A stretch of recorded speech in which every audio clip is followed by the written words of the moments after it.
سلام دوستان، چطورین؟ من فرزند خدا هستم و میدونم این کانتنت مال 8 ماه پیشه، ولی خب قرار با لحن خودم این داستان رو براتون بازگویی کنم. قرار بودش با یه مهمون افتخاری ما این کار رو دوبله کنیم و اگه خوشتون اومدش یه قسمت از بنتن رو اصلا دوبله کنیم، اما خب نشدش به سری دلایلی و اومدم که این داستان رو بازگویی کنم و بگم بهترین کامنت شورت ویدیومون اینه. بزن بریم سراغش. آزموس این دنیا با دنیای دیگه فرق داره. اون نمیخواد دنیا رو نجات بده، بلکه میخواد این دنیا رو نابود کنه. به خاطر همین ساعتی میسازه به اسم کارنیتریکس.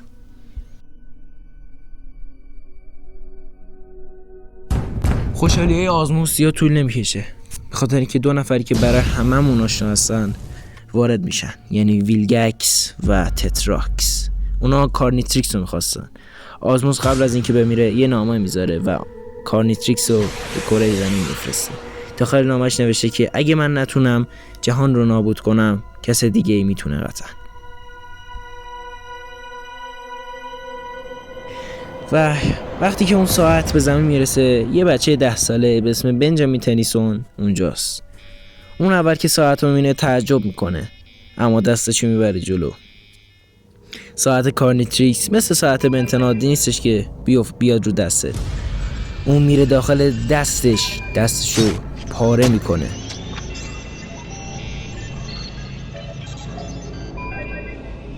داخل کارنیتریکس شما هیچ کنترلی رو موجود ندارید و کارنیتریکس خودش کارا رو انجام میده و توی کارنیتریکس به قدری تبدیل شدن درد داره که باید سوختن رو تجربه کنید تا بتونید تبدیل به هیت پلاس بشید. همون موقع دخترموش یعنی گوئن جلوشه و تعجب زده نگاش میکنه و به خاطر اینکه بنتن هیچ کنترلی نداره صورت گوئن میگیره و میسوزونه. گوئن درد میکشه، میگه بن منو ول کن، اما همون موقع هیت پلاس کلشو میتره کنه.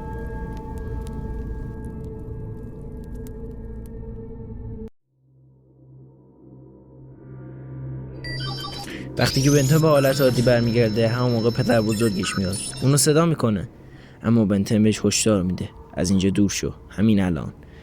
ولی پدر بزرگ گوش نمیده و کارم از کار گذاشته. کارنیتریکس احساس خطر کرده، تبدیل به اکسلرایت میشه. پای پدر بزرگشو میگیره و میکشه، انقدر میکشه کلش میخوره به زمین و در آخر سر پای پدر بزرگش قطع میشه و به صورت فجیحی میمیره.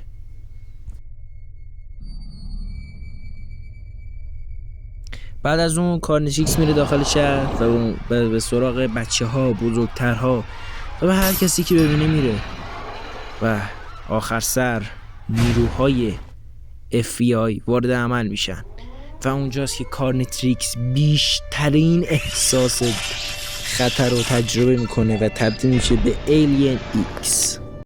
چقدر گوه خوردم. آقا من سوال داشتم، اصلا مگه تو بنتن کلاسیک تو آمنیتریکس اولی اصلا مگه ایلین ایکس هستش که این تبدیل میشه؟ چقدر زر زدم. بریم ادامه زر زدن. و بعدش میزنه خار کره زمین رو عملا میگاد، قشنگ خار کره زمین رو میگاد و کره زمین رو هسته حذف میکنه.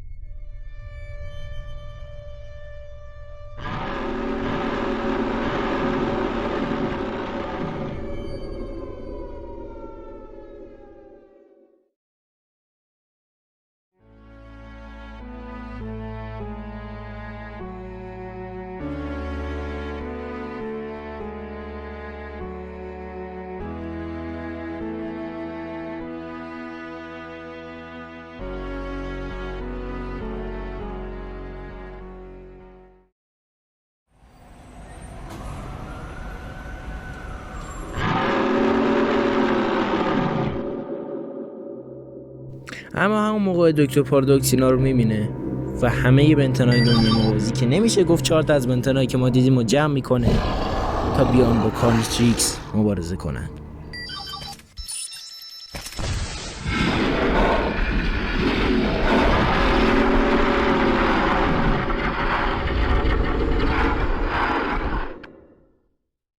اما همشون کیر میشن چون میکشتشون. نمیدونم میکشه یا زخمیشون میکنه، ولی همشون رو بگا میده. و اینجاست که بنده هزار و آزموس میان. آزموس و بنده هزار که اینا رو میبینن میگن این چه بچه کونیه.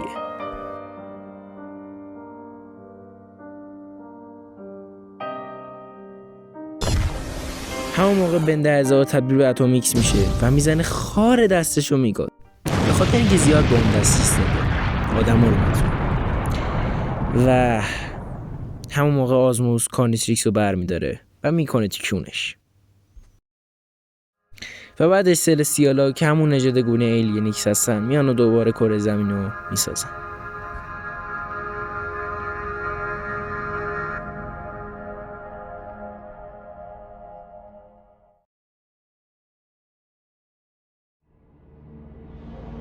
بنتن بعد همه اون اتفاقا هنوز اون خاطرات باش موندن، هنوز اون عذابی که کشیده، هنوز اون آدمایی که کشته تو ذهنش هستن و عذاب وجدان میگیره.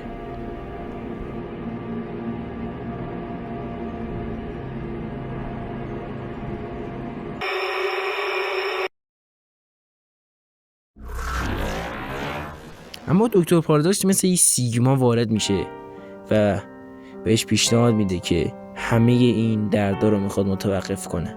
اونو برمیگردونه به گذشته، زمانی که کارنیتریکس رو در زمان بچگی برداشتش.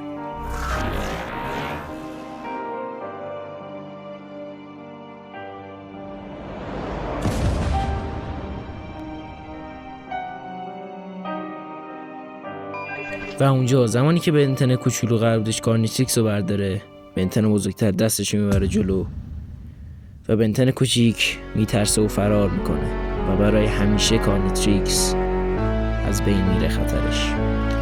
اما به خاطر این اتفاقات و به خاطر سیر زمانی اون بنتن از بین میره و خاکستر میشه.